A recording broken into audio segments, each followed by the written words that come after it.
I'm Mike Paxton from Birmingham Chamber. My job is to help companies apply for grants, profile them so they understand what grants are available to them, or not as the case may be. Also then, if the grant that they're looking for is not fundable, help them modify their project proposal into something that may be fundable. Obviously then you have to then look at your business plan and say, well, do I want to take this sideways step? Do I want to look at it? And is it going to be beneficial for my business to take that forward? But before we get there, what I'll do, you can see I've got the outline there and the two main grants. The reason I've stuck to those is because of the problems in the region at the moment. You take Business Link and Manufacturing Advisory Service.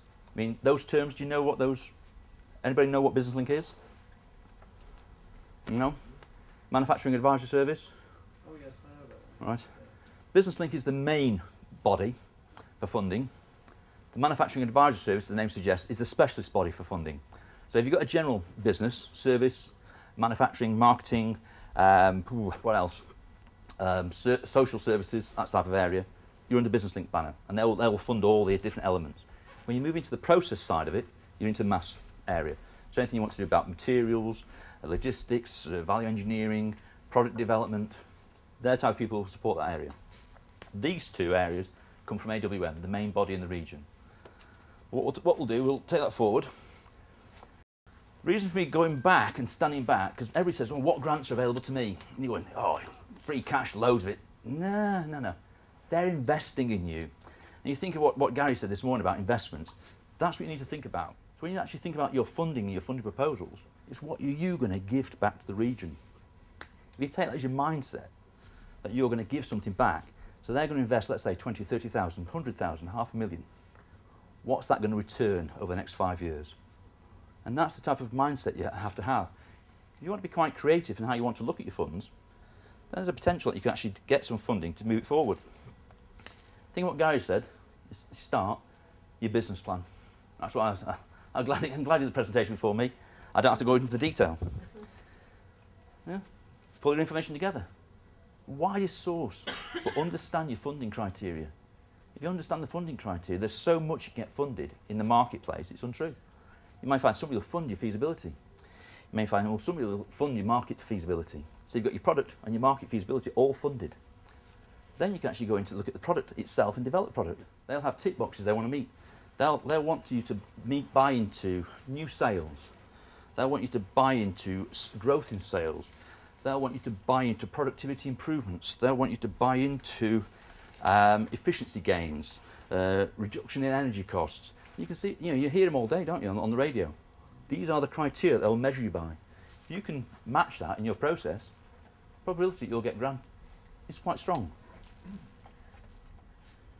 In essence, you're thinking about this, because you're thinking outside the box. You're thinking, you heard Gary this morning talking about it, all these things.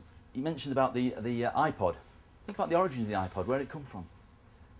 People looking at it. The birth of probably the iPod, I suspect, was the old ghetto blaster. People hated it, didn't they? Well, not the person playing it, but the wider audience did. So Sonny said, well, if we want people to play personal music, let's make them a Sonny Walkman. Sonny Walkman, there's your birth, there's your decay, product died. iPod picked up on that, developed it, put other infrastructure behind it, took it to a different level. But you, me, products, everything, follow that curve.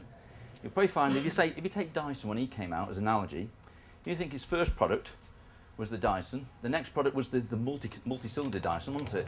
The third iteration of that, going on from here, was the Dyson with the current one with the big ball on it, so you can turn round. Think of where he's going now with his products. That's where he's gone with the vacuum. Where's his next vacuum? Because he also did that, but the decline of this one was very short. Think of the twin tub washing machine. He did that twin cycle thing. Where did that go? How many people bought that?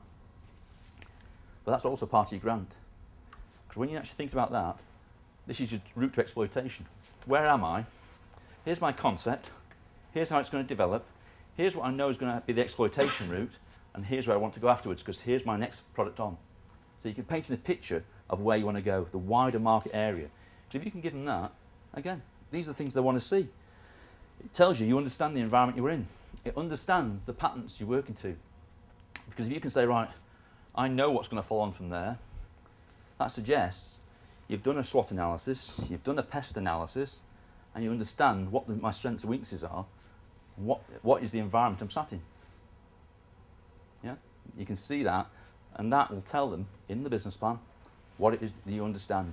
That gives them confidence in you, that you know where you are, and you know where the market is referencing to you.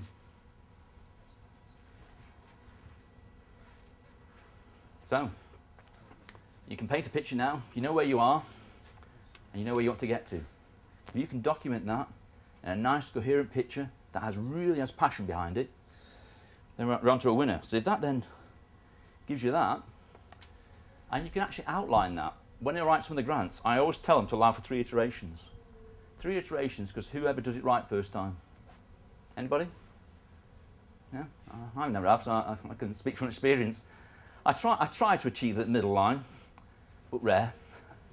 At best, I wobble a bit, and occasionally I go clean off the rails and thinking, what the hell am I doing over here? But that is reality.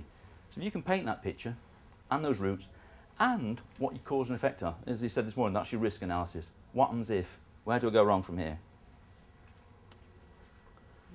So if you can paint that compelling picture that makes it such a lovely place to be, so profitable, sustainable, environmental, with the right design, the right elements in terms of all those other measures I said to you, chances you'll get grant are quite strong.